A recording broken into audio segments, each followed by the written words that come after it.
jistaqsi kull nhar ta' ġimgħa fid-9:20 ta' filgħaxija fuq One. Ivvota lill-Partit Nazzjonalista biex tiġbed widnejn il-Gvern kien b'dan il-mod li d-deputat u kandidat nazzjonalista l-Parlament Ewropew David Hughes indirizza l-ewwel dibattitu mtella mill-Awtorità tax-Xandir bit-tema l-Ewropa f'salib it-toroq.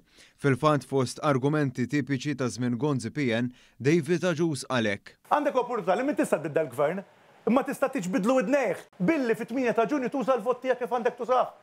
Użah biex tagħti tbeżbiża lill-Partit Laburista. Tul id-dibattitu Hughes reġa' kompla fuq ir-retorika li qabad il-Partit Nazzjonalista dik favur l-armamenti. Din id-darba Hughes żeffen lil korp tal-Pulizija biex jipprova iġaħġaħa wara li ftit tal-ġimgħat ilu iddikjara li lest jibgħat lil uliet il-Maltin u l-Awċin jiġġieldu fil-gwerer ta' ħaddieħor. U mela ma rridux li konna armata b'saħħitha, taskemm ma rridux li konna pulizija b'saħħithom, taskemm ma rridux li anke hawn Malta biex jiddefenduna l-pulizija tagħna ikunu bl-aqwa armamenti li kunem bżonn. Għax hekk irridhom il-pulizija tagħna biex jiddefenduna biex ikollna il-paċi.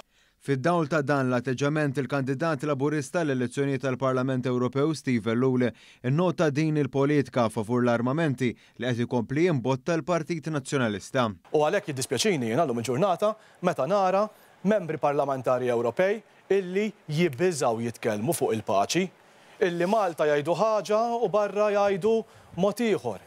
Ninkwita ħafna meta nara tant enerġija min-naħa tal-grupp parlamentari tal-Partit Nazzjonalista fl-Ewropa sabiex jinxtraw aktar armamenti. Bħalma nnota l-Prim Ministru Robert Abela, Stephen Lule tkellem dwar ix-xewqa li għandu għal kwalitajiet li għandhom iħaddnu l-Europarlamentari Maltin, kwalitajiet li Dr. Abela nnota f'kull kandidat Laburista. Jiena rrid illi kull min ikun membru parlamentari Ewropew jara illi jagħmel politika li tagħmel sens għan-nistana, illi ma nippruvawx nagħtu l-gambetti lill-Gvern Malti u nispiċċaw imbagħad nkunu qed iweġġgħu il-familji Maltin u Awċin.